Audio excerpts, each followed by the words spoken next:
à tous et bienvenue sur la chaîne ABC Contrebéran.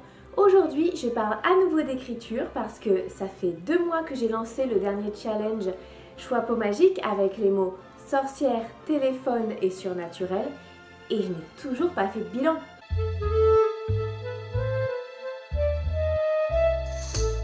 Je n'ai pas non plus parlé de la clôture de mon premier challenge, comment j'ai réussi à terminer mon récit, ni de la fin du NaNoWriMo qui coïncide avec la fin de l'écriture de La licorne était borgne, donc le choix peau magique numéro 1 avec les mots grosse malle, enquête et voiture. C'est donc parti pour une vidéo bilan global de tous ces challenges écriture commencés depuis le mois de septembre. Si vous avez un petit peu suivi et regardé les vlogs nano, vous savez que pour moi le NaNoWriMo c'est un petit peu fait dans la douleur.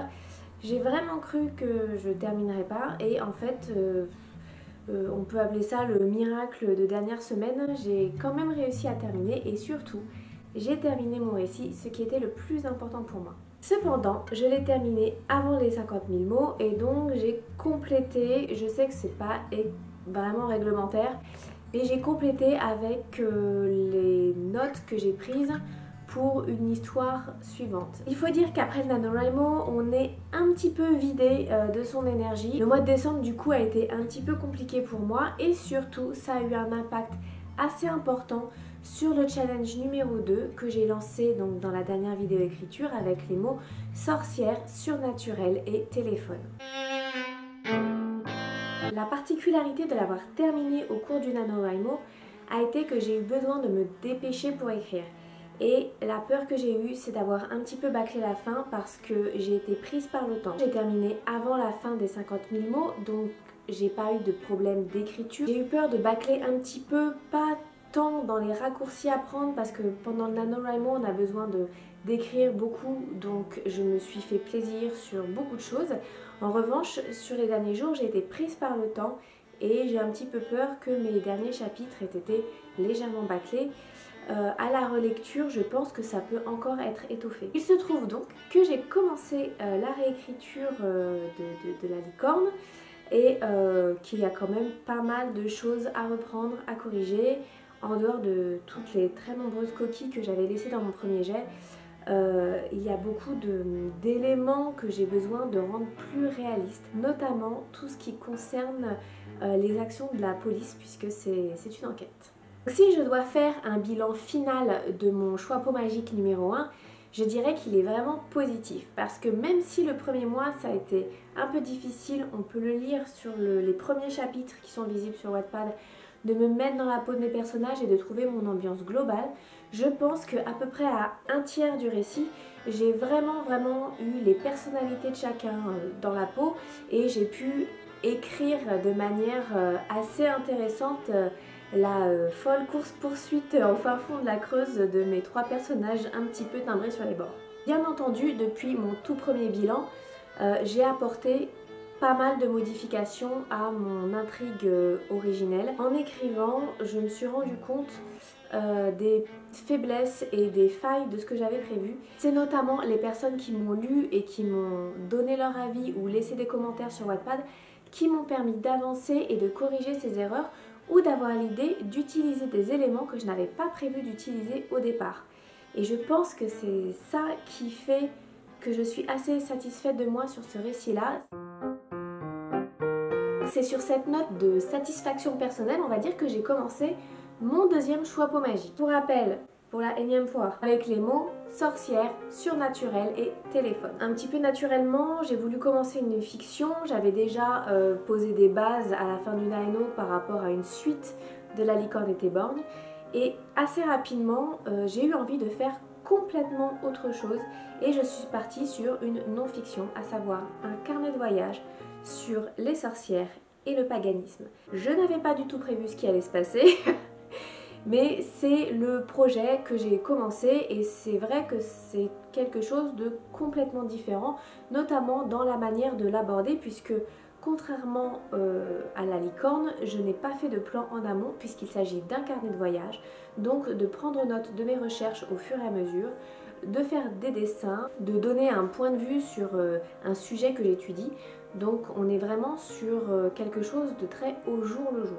Vous allez me dire pourquoi avoir décidé de faire un carnet de voyage alors que tu avais les mots téléphone et surnaturel dans ton choix peau. Je vais vous expliquer mon cheminement puisqu'on est vraiment sur quelque chose de très différent de la vidéo où je tire les mots et que j'essaie d'inventer des premières choses et donc qui n'ont rien à voir finalement avec ce que j'ai fait. Donc tout de suite, de toute manière, j'ai pensé au paganisme et aux sorcières modernes, on va dire ça comme ça. Mais je pensais les utiliser comme éléments d'une histoire. Et surtout, le téléphone n'a rien à voir avec une histoire de carnet de voyage. J'ai donc détourné ces éléments à mon avantage en faisant en sorte on va dire, de me pousser au cul et de passer des coups de fil aux personnes qui pourraient me renseigner. Alors c'est quelque chose dont j'ai horreur. L'oral me pose un réel problème, en tout cas le téléphone, j'ai horreur de ça. Donc ça a été un peu l'effort dont je parle souvent, en fait une chose par jour qui vous fait peur. Et bien moi c'est de passer des coups de fil pour me renseigner auprès de ceux qui pratiquent le paganisme, qui pouvaient m'expliquer comment avancer dans cette pratique, par quoi commencer, quelle bibliographie obtenir, et j'ai eu des aides très intéressantes et très bienveillantes. C'est comme ça que j'ai intégré le téléphone dans mon histoire. En fait, j'ai fait un récit réel. Quant au surnaturel, c'était un peu le point noir par rapport au carnet de voyage puisque il faut avoir une bonne dose de culot pour se dire il va m'arriver un truc surnaturel et je vais le raconter. Non, c'est pas du tout le cas. Je me suis juste dit que dans la démarche du paganisme et de la Wicca, pour ceux qui connaissent pas bien et à qui ça pourrait un peu plus parler, il m'arriverait forcément à un moment ou à un autre de tester un rituel ou un tirage de cartes de tarot et d'être confrontée à quelque chose que je pourrais interpréter comme surnaturel. J'ai complètement détourné les mots à ma manière. C'est ce que j'essaie aussi de raconter ici sur cette chaîne, c'est pas de la triche. À moins que vous ne considériez que la créativité c'est de la triche, parce que la créativité c'est de la triche. C'est utiliser toutes les choses autour de soi pour créer une chose nouvelle. On revient toujours à la base, j'en profite pour faire la parenthèse créativité, processus créatif. C'était justement une manière un peu différente d'utiliser le challenge et ça me permet aussi de vous parler d'autres options. J'ai décidé avec ces mots non pas de créer une intrigue totalement fictionnelle mais d'entrer dans une démarche, dans un récit personnel dans lequel je vais forcer la présence de ces mots. Finalement c'est un petit peu comme dans un match d'improvisation. Vous n'avez pas le temps de construire votre histoire avant de connaître le thème et vous allez d'abord essayer de raconter quelque chose et après vous allez forcer l'arrivée du thème à l'intérieur de votre histoire, surtout si on les rajoute au fur et à mesure. D'ailleurs, maintenant que j'y pense, j'ai déjà fait un atelier d'écriture sur ce principe-là, à savoir on avait une ou deux phrases à intégrer dans un texte. J'avais des phrases tellement compliquées que mon texte est un peu fou.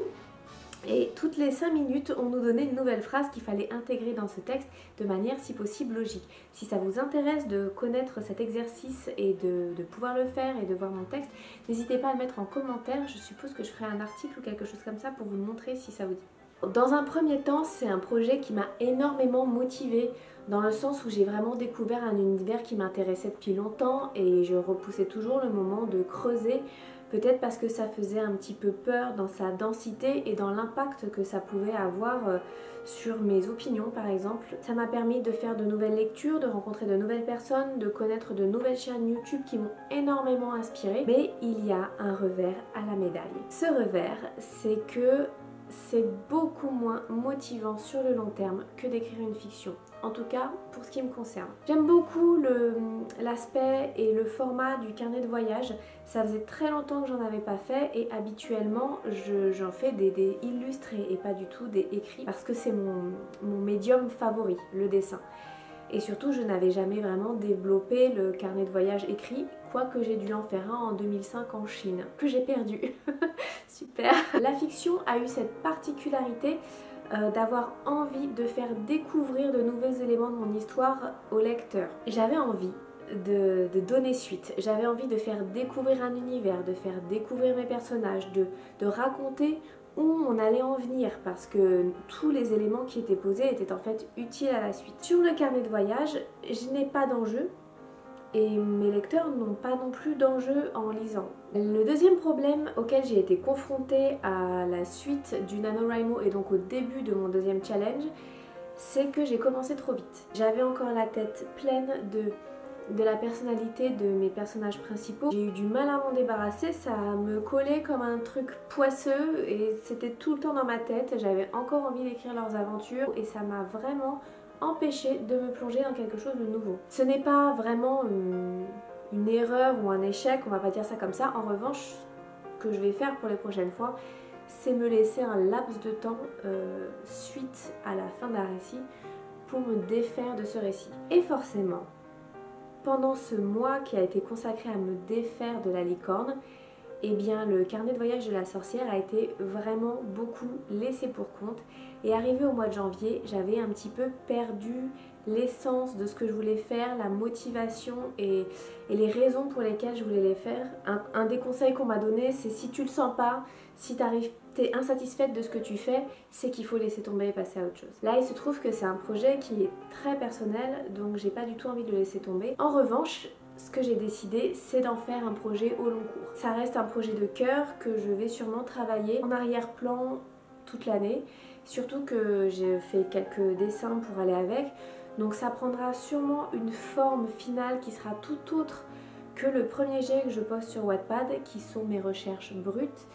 Et je pense que j'en ferai quelque chose sans doute de plus graphique, de beaucoup plus personnel. J'ai une idée de projet final qui va vraiment s'éloigner d'un récit. Concernant le prochain choix peau, je vous invite dès maintenant à laisser en commentaire de nouveaux mots que je puisse mettre dans mon choix peau pour diversifier un petit peu tout ce que je vais pouvoir trouver à l'intérieur et apporter de nouvelles idées, des choses auxquelles je n'aurais pas pensé. Avant de clore cette vidéo, j'aimerais aussi remercier tous ceux qui ont participé au dernier challenge sur Wattpad, puisque c'est là que j'ai pu lire leurs récits ou en commentaire. Ça a été principalement des fictions et j'ai adoré ce que vous avez écrit, que ce soit terminé ou non. C'est en cours de lecture et j'ai trouvé ça génial de m'avoir accompagnée. Si vous souhaitez continuer à parler de tout ça avec moi directement, vous pouvez laisser un commentaire sous la vidéo, mais aussi me rejoindre sur les réseaux comme d'habitude, Instagram, Wattpad et Twitter. Bien entendu, abonnez-vous, cliquez sur la cloche, partagez la vidéo et n'oubliez pas de faire travailler votre imagination, d'écrire, de créer, encore créer. Sorcière, nom féminin. Dans les contes de fées, femme en général laide qui possède des dons surnaturels qu'elle utilise pour faire le mal. Femme laide, déplaisante, voire méchante et malfaisante.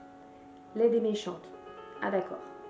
Le Larousse n'étant pas plus sa définition. Pourtant, quand je demande autour de moi ce que peut bien être une sorcière, je ne suis pas sûre d'obtenir cette proposition binaire. Si je demande à Google,